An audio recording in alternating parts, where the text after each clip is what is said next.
Pour construire une piscine, on excave un volume de terre de 12 mètres de long, 6 mètres de large et 2,5 mètres de profondeur.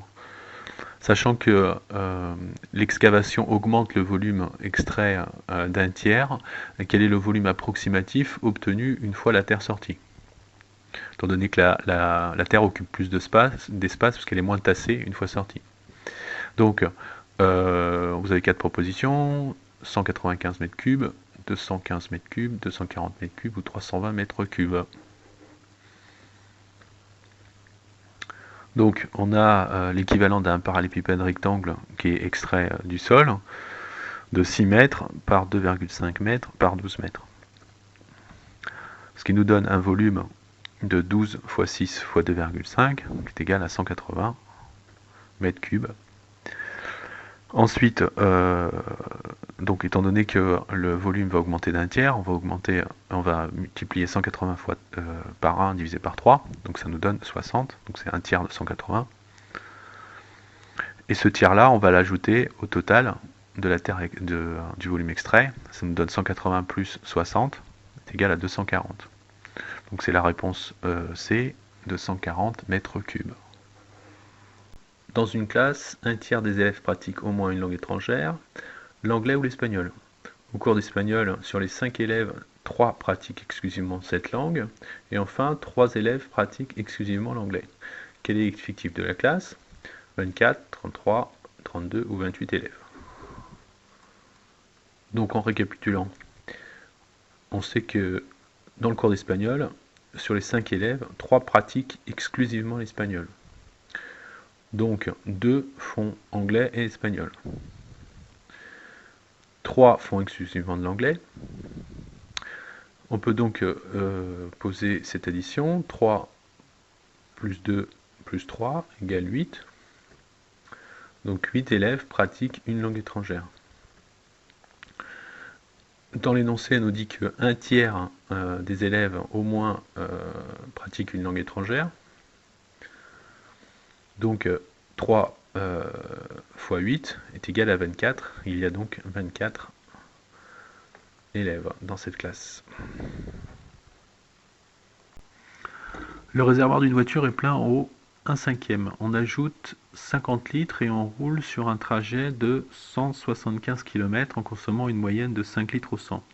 À l'arrivée, le réservoir contient 75% de sa capacité. Quelle est la taille du réservoir? 60 litres, 65 litres, 70 litres ou 75 litres. Donc pour décomposer, on a avant le départ un réservoir qui est rempli à 1/5 de sa capacité. On rajoute 50 litres pour le voyage.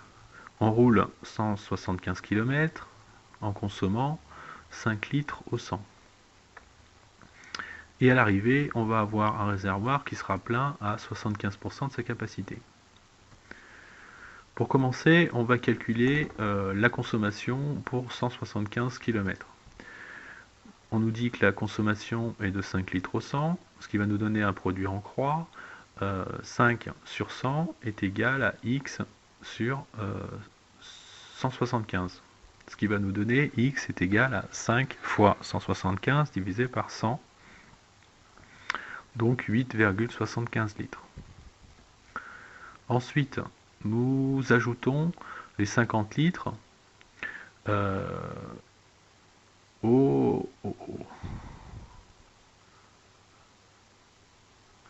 Ensuite, on ajoute 50 litres aux 8,75 litres qui ont été consommés.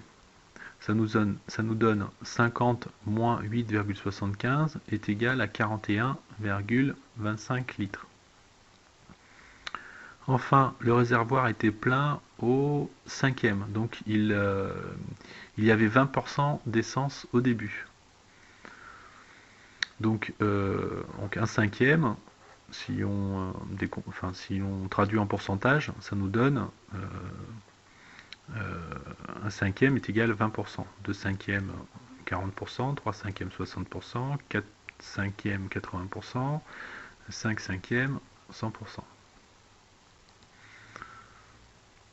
À l'arrivée, le réservoir contient 75% de sa capacité.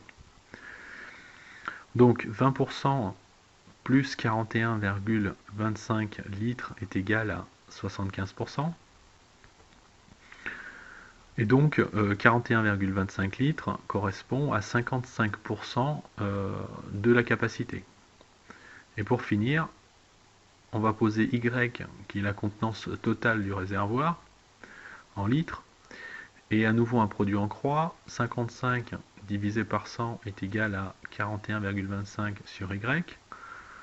Ce qui nous donne Y est égal à 41,25 fois 100 divisé par 55. Ce qui va nous donner 75 litres. Donc la réponse était D, 75 litres.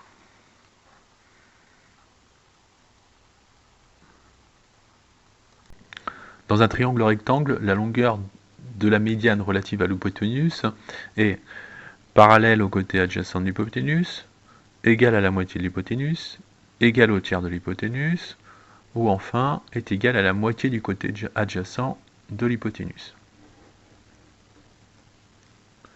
Dans cet exercice, il n'y a pas de calcul à faire, il faut juste connaître quelques propriétés en trigonométrie et la définition d'une médiane dans un triangle. Donc une médiane dans un triangle est une droite qui joint un sommet au milieu du côté opposé. Il y a donc 3 médianes par triangle, puisqu'il y a 3 côtés.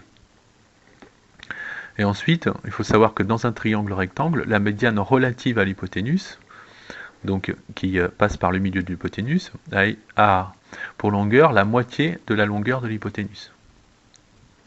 Donc ici c'est illustré dans ce triangle rectangle. Donc ici on a la médiane qui passe par le milieu de l'hypoténuse, et cette longueur-là est égale à la longueur BO, qui est égale à la longueur OC. Donc on a, si AB est un triangle rectangle, le rectangle en A, alors A0 est égal à O0, pardon, OA est égal à OB est égal à OC. Voilà. Sachant que la pointe de l'aiguille des secondes d'une horloge circulaire parcourt 6 mètres en 1 minute, quelle est la longueur de l'aiguille? On va prendre pi est égal à 3 pour les calculs. Et vous avez le choix entre 4 propositions, 0,5 mètres, 1 mètre, 3 mètres ou 1,5 mètre.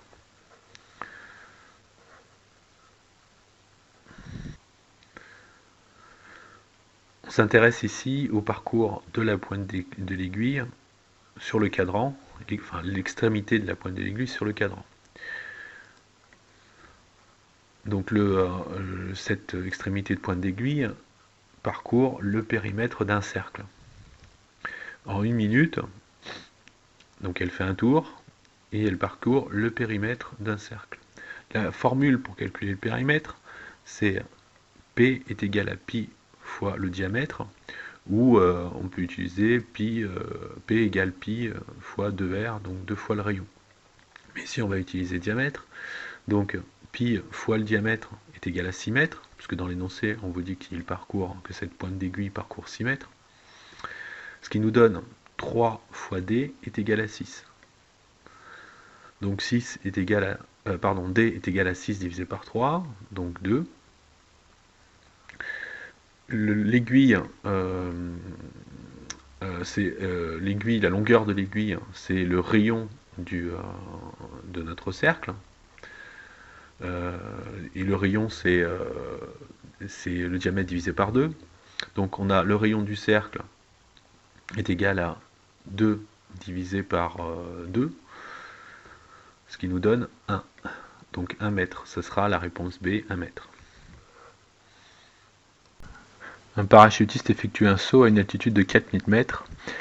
Il tombe en chute libre à une vitesse moyenne de 200 km/h et ouvre son parachute à 1500 mètres d'altitude.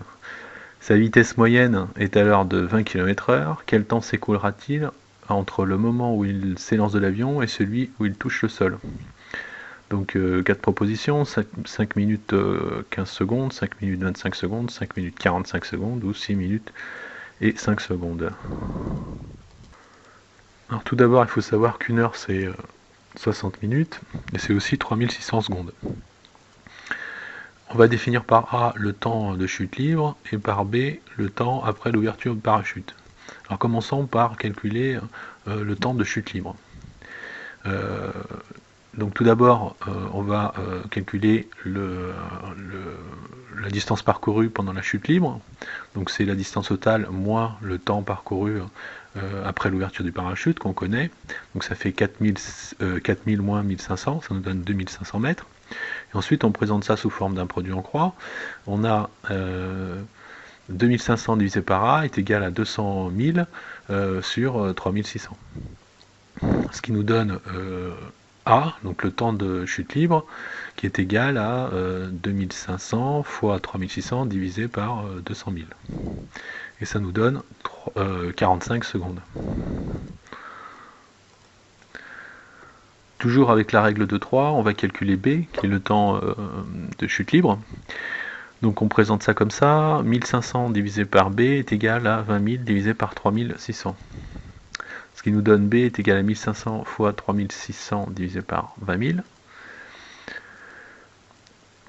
Et le résultat est 270 secondes. On n'a plus qu'à ajouter les deux temps, 270 plus 45, ça nous fait 315 secondes. Et 315 secondes, c'est 5 minutes et 15 secondes. Donc la réponse est la réponse A, 5 minutes et 15 secondes.